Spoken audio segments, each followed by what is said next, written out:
তাহলে আমরা দেখছি যে এই যে নীলনদ, সেই নীলনদটা দুটো নদী দ্বারা তৈরি, তাই তো? একটা ব্লু নীল আর একটা হোয়াইট নীল, একটা ব্লু নীল আর একটা হোয়াইট নীল।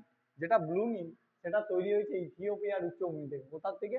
ইথিওপিয়ার উচ্চভূমি থেকে। কোথা থেকে তৈরি হয়েছে? ইথিওপিয়ার উচ্চভূমি থেকে। যেটা ব্লু নীল সেটা কোথা থেকে তৈরি হয়েছে? ইথিওপিয়ার উচ্চভূমি থেকে। কোথা থেকে? ইথিওপিয়ার ইথিওপিয়ার উচ্চভূমি থেকে। আর যেটা ইথিওপিয়ার উচ্চভূমি টানা হ্রদ থেকে।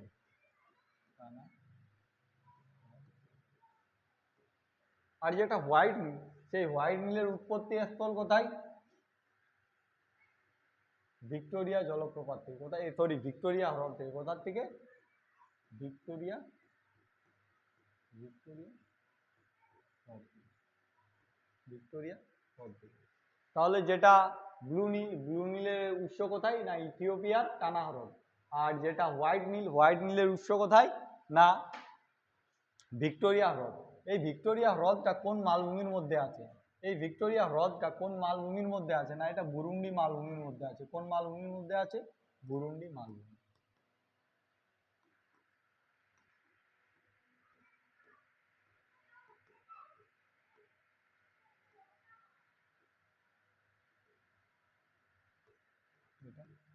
বুরুন্ডি মালভূমির মধ্যে আছে। এটা কার মধ্যে আছে?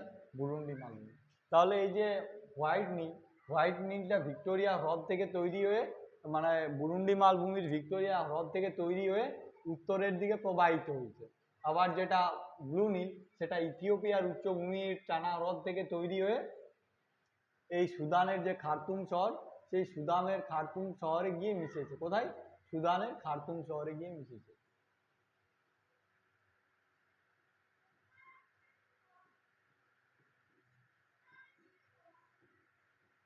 তারপর গিয়ে নিয়ে এই যে সুদানের খার্তুম শহরে মিশার পর এই যে নদীটার নাম, এটা নীলনদ হয়েছে।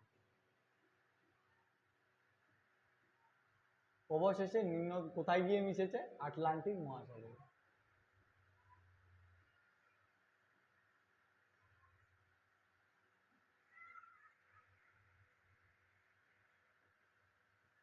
আটলান্টিক মহাসাগরে গিয়ে মিশেছে।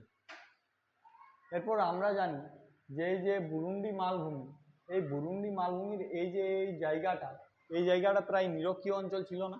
হ্যাঁ। এরপর নিরক্ষীয় অঞ্চলে থাকার কারণে এই যেটা হোয়াইট নীলের মধ্যে সারা বছর জল থাকবে, তাই তো? সারা বছর জল থাকবে। যেহেতু এটা একটা নিরক্ষীয় অঞ্চলে তৈরি হয়েছে, তাই এখানে সারা বছর জল থাকবে। কিন্তু তুমি যদি দেখো এই যে ব্লু নীল, এই ব্লু নীল বা যেটা ইথিওপিয়ার উচ্চভূমি থেকে যে ব্লু নীল তৈরি হয়েছে, সেই ব্লু নীলটা ছিল মৌসুমী জলবায়ুযুক্ত অঞ্চলের মধ্যে। মানে ইথিওপিয়ার যে উচ্চভূমি, সেটা যে জলবায়ুর অন্তর্গত, সেটা হলো মৌসুমী জলবায়ু।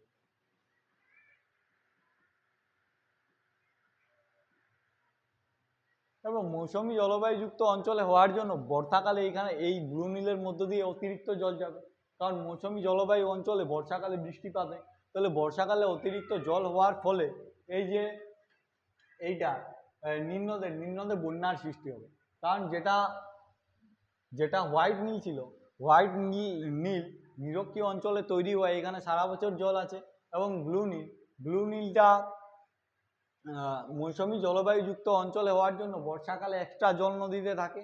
এই জন্য বর্ষাকালের দিকে নীলনদটাতে বন্যা হবে। আমরা যদি দেখি এই যে নীলনদ, এই নীলনদের মাঝেই, এই নীলনদের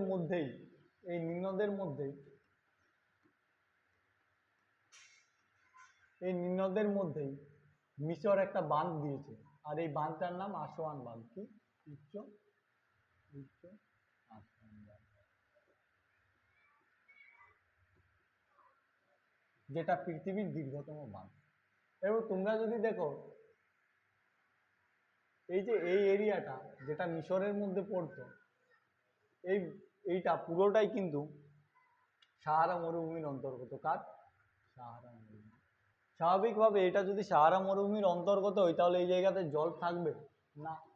চাষবাস হবে না। শিল্প তৈরি হবে না। তাহলে এই যে মিশর, এই পুরো মিশরটাই কিন্তু সাহারা মরুভূমির মধ্যে থেকে যেত এবং সাহারা মরুভূমির যে শিল্প কৃষিকাজ সেগুলো ব্যাহত হতো, মানে মিশরের যে শিল্প কৃষিকাজ সেটা ব্যাহত হতো। আজকে যদি দেখি আমরা এই যে নীলনদ, এই নীলনদটা মিশরের যে জায়গাগুলোর মধ্যে দিয়ে প্রবাহিত হয়েছে বা মিশরের মধ্যে যে নীলনদ অববাহিকা, সেই নীলনদ অববাহিকাতেই একমাত্র চাষাবাদ হয়েছে, একমাত্র যত যে শিল্প সব তৈরি হয়েছে এই যে নীলনদ অববাহিকা। তাহলে মিশরের যে সমৃদ্ধি, সেই মিশরের সমৃদ্ধির মূল কারণ কি হলো? এই নীলনদ অববাহিকা। তাই আমরা মিশরকে নীলনদের দান বলবো। তাই আমরা মিশরকে কি বলবো? নীলনদের দান।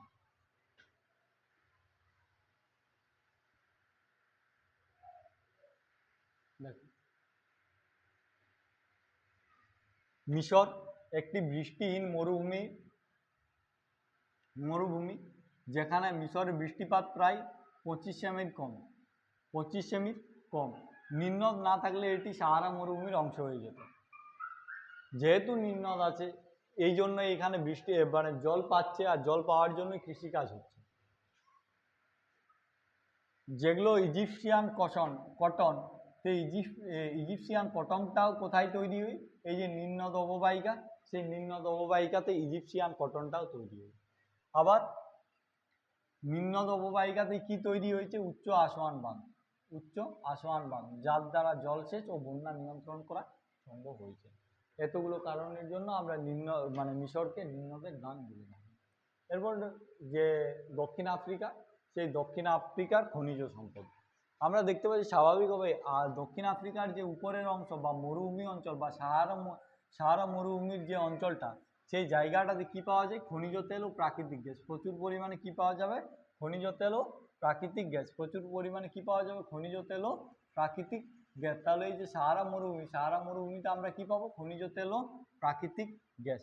যেটা গিনি উপকূল, সেই গিনি উপকূলে কিসের চাষ হবে? কোকা। কিসের চাষ হবে? কোকা।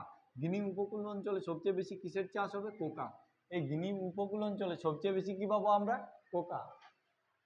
এরপর যেটা পৃথিবীর যে বৃহত্তম সোনা খনিগুলো, সেই সোনা খনিগুলো কিন্তু কোথায় রয়েছে? এই যে আফ্রিকার দক্ষিণ প্রান্তে। এই আফ্রিকার দক্ষিণ প্রান্তে অর্থাৎ সাউথ আফ্রিকার দিকে পৃথিবীর যে বৃহত্তম সোনার খনিগুলো কিন্তু সেগুলো রয়েছে সাউথ আফ্রিকাতে। পূর্বাঞ্চলে উন্নত মানের কফি চাষ হয়। পূর্বাঞ্চলে কি চাষ হয়? মানে ইথিওপিয়ার এই যে অংশটা, এইটাতে কি চাষ হয়? কফি চাষ হবে। এটাতে কি চাষ হবে? কফি চাষ হবে। তাহলে এই যে দক্ষিণ অংশ, সেই দক্ষিণ অংশটাতে আমরা কি পাবো? সোনা পাবো। কি পাবো? সোনা পাবো। সোনা এবং হীরা। এই যে সাউথ আফ্রিকার বেশিরভাগ যে অঞ্চল, সেই অঞ্চলটাতে আমরা কি পাবো? সোনা এবং হীরা। বেশ, তাহলে আজকে আমরা পড়ে নিলাম যে আফ্রিকার যে উচ্চতম শৃঙ্গ সেটা হলো মাউন্ট কিলিমাঞ্জারো। আফ্রিকার যে দীর্ঘতম নদী সেটা হলো নীলনদ। আফ্রিকার মধ্যে পৃথিবীর যে বৃহত্তম মরুভূমি সেটা রয়েছে সাহারা মরুভূমি, এবং আফ্রিকার মধ্যেই রয়েছে ভিক্টোরিয়া হ্রদ, যেখান থেকে হোয়াইট নীলের উৎপত্তি স্থল বা হোয়াইট নীল যেখান থেকে তৈরি হয়েছে। আর কি পেলাম? পৃথিবীর যে গভীরতম হ্রদ সেটা তাঙ্গানিকা আফ্রিকার মধ্যেই আছে। পৃথিবীর যে উষ্ণতম স্থান, সেই উষ্ণতম স্থান হলো আলজেরিয়া, যেটা কোন দেশের মধ্যে পড়ে?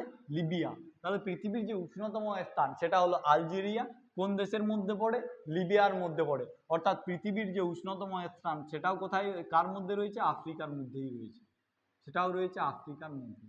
লাস্ট যে সাভানা ও ভেল্ড তৃণভূমি সেটাও কোথায় আছে? এই আফ্রিকাতে আছে। যেটা সাভানা সেটা আছে ক্রান্তীয় অঞ্চলে। কোন অঞ্চলে? ক্রান্তীয় অঞ্চলে। তাহলে